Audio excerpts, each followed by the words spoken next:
Welcome back to my channel Dragon in a Pot. Today I'm launching the first video of my new video series, Everything and the Kitchen Sink. Today's topic of discussion, readying your GM Toolkit.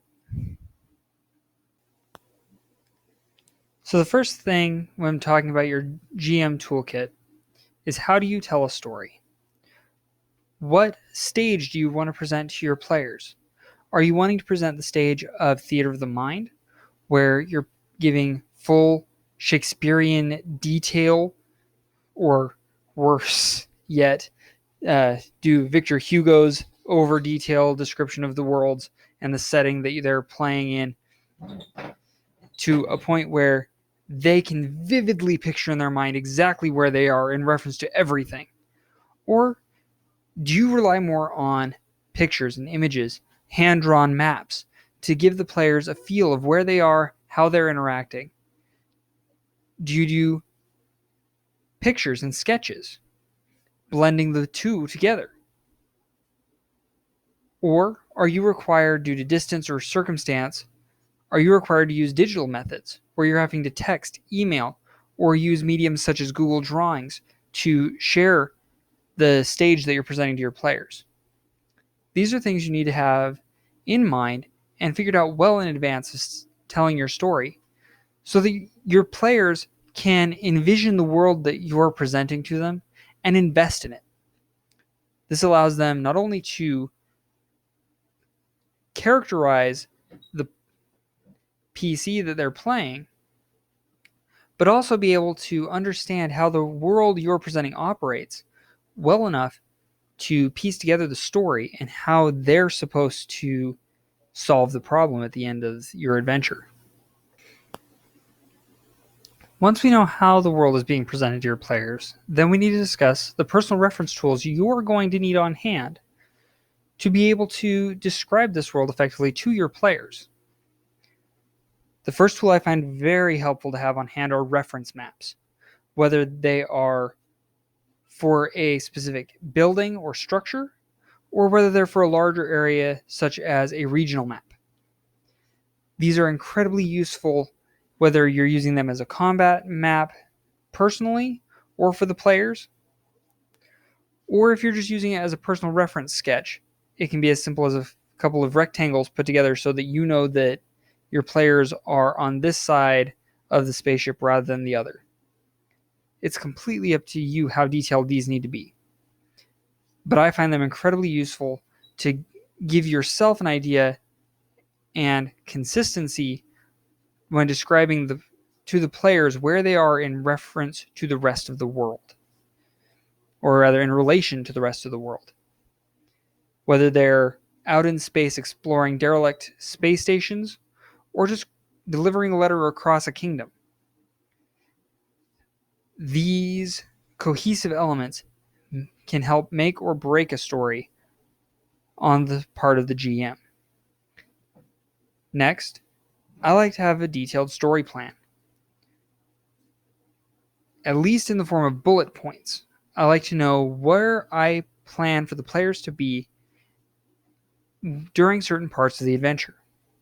Whether I'm expecting them to go and rescue farmers or fishermen from a cohort of bullywogs in the middle of the swamp, or whether they're clearing space pirates out from the local travel lanes.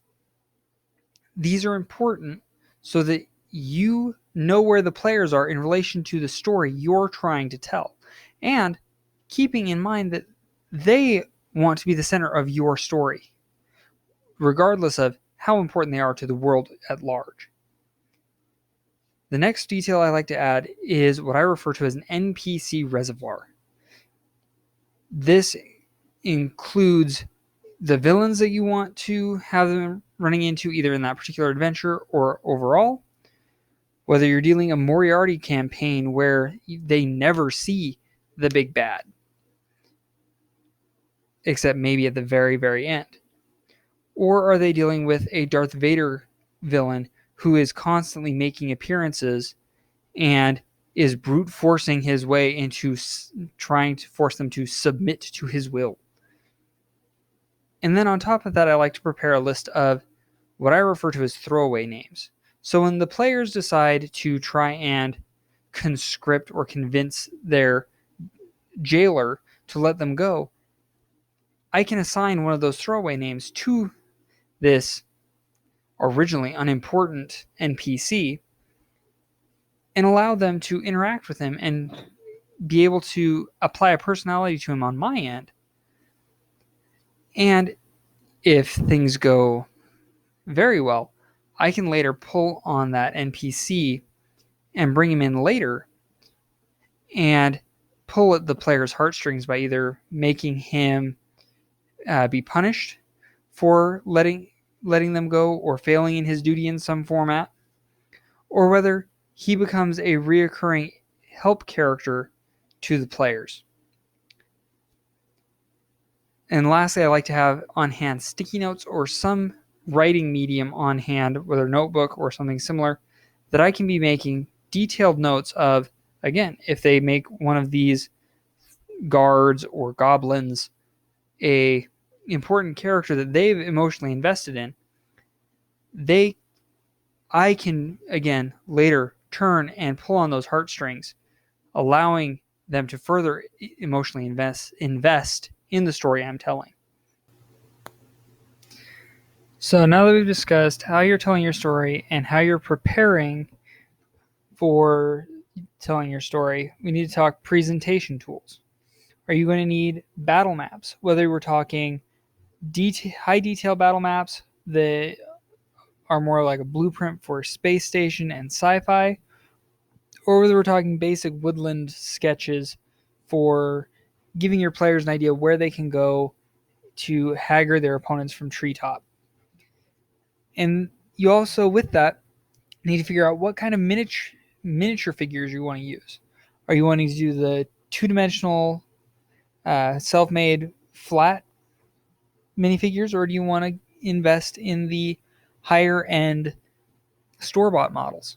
Or are you as well prepared as having designed and printed off your own 3D rendered versions? These are things that you can have ready to give that extra flair. And the next step with that is you need to know what are the statistics or stats for these creatures and characters that are being presented to your players and characters. Are they high HP or hit points or low hit points? Do they have a high armor class? How hard are they to hit? And then, of course, any relative skills that need to be mentioned when fighting the players. And also, you may consider coming up with your own statistic blocks layout that you can use for creating your own, either your own creatures or copying over quick reference information for creatures out of whatever player monster manual or bestiary you're using. And lastly, we want to talk about traps. What kind of either prepared traps are present? If you're facing down a gaggle of kobolds, they're going to have prepared the forest around their safe haven or nest as a way to discourage creatures from following them and giving them the leg up when ambushing prey. Or are you exploring a derelict space station where it could be a rotted panel on the wall or a cracked window that risks launching them into space? These can be considered traps and can be information you can prepare for in advance. Now, once these details are figured out, the last step is the finishing touches.